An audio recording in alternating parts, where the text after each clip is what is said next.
Alors, ah oui, oh, j'aime bien cette petite partie technique. Ça me plaît, Hugues. Je comprends pourquoi ça me plaît, Hugues. Tu cherches, t'as pas vu ce que c'était. T'as pas vu ce que c'était. Ah oui, oui. Ah, oui, Faut-il limper quand, comment, pourquoi? Ça, c'est les bonnes questions, ça. Mais c'est la question que tout le monde se pose. Exactement. Mais oui, alors c'est la question que tout le monde se pose parce que limper, évidemment, et c'est pour ça que j'attendais, tu vois, pour une fois que je lui tends la perche pour qu'il me taille un petit peu, il le fait pas. Non. Alors que d'habitude, il s'en prive pas.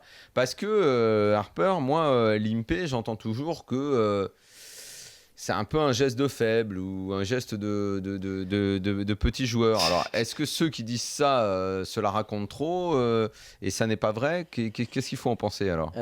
Alors déjà, peut-être commencer par dire limper, oui, même si tous ceux qui... limper, c'est se contenter de payer le montant de la grosse blinde avant le flop. Donc c'est ne pas relancer, c'est entrer dans la main juste en payant. Juste coller quoi. Ouais. C'est ça, exactement. Tu payes la grosse blinde. Juste payer, juste coller. Dans l'imaginaire collectif, effectivement, c'est une mauvaise chose désormais. Mais c'est assez récent cette tendance-là où limper c'est pour les faibles, les petits joueurs. Justement, c'est la tendance actuelle, c'est que ça redevient un peu à la mode. Justement. Ah mais merde, alors voilà, là je suis plus à la mode.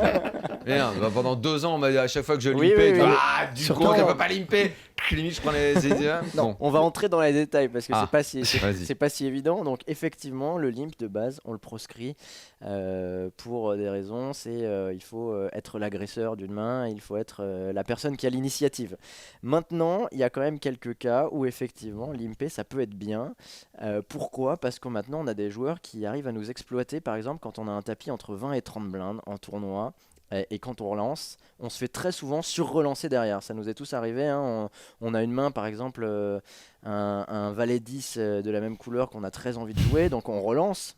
Et c'est assez normal parce qu'on a une bonne position. Si tu prends une sur-relance, t'es emmerdé. Et là, t'es vraiment emmerdé. C'est problématique. Avec un tapis de 20 blindes. Alors quoi ? Alors que si tu limpes, il va juste relancer, ça te coûtera moins cher d'aller au flop. Mais même si tu limpes, parfois ils vont tout simplement passer leur main. Parce qu'en fait, là, ils ont sur-relancé parce que justement, t'as un tapis qui est exploitable. Entre 20 et 30 blindes, t'as un tapis un peu faible qu'on a envie d'exploiter. Tandis que là, si tu te contentes de limper, il y a beaucoup moins d'argent pour eux à gagner puisque t'auras pas relancé.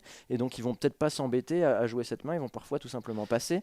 Et ça peut donc être intéressant de limper ce genre de main, des valets 10, des 19 sous-titres quand tu es par exemple au cut-off ou au bouton pour avoir déjà la position. En général, souvent la grosse blinde va simplement checker et quel que soit le flop, tu vas pouvoir miser et tenter de voler le coup pour pas très cher. Position de limper, c'est-à-dire tu limpes pas si t'es UTG dans les premiers à parler. Non, ça c'est relativement déconseillé ça. Non, ça c'est si t'as ce genre de main là de façon avec entre 20 et 30 blindes, il faut les passer parce qu'elles sont pas assez fortes ni pour relancer ni pour limper. Donc tout simplement passer cette main et non, en début de parole, c'est quand même mieux de relancer. Mais en gros, tu dis que limper, en fait, on limpe à partir du moment où on peut pas assumer une sur-relance.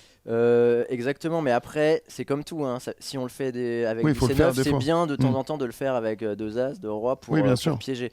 Mais oui, c'est exactement le propos, c'est ça, c'est quand on a un tapis entre 20 et 30 blindes et qu'on n'a pas très envie de se faire sur-relancer ou qu'on n'est pas prêt à faire tapis sur un 3 bet, de temps en temps, pas tout le temps, mais de temps en temps ça peut être une bonne solution de le faire.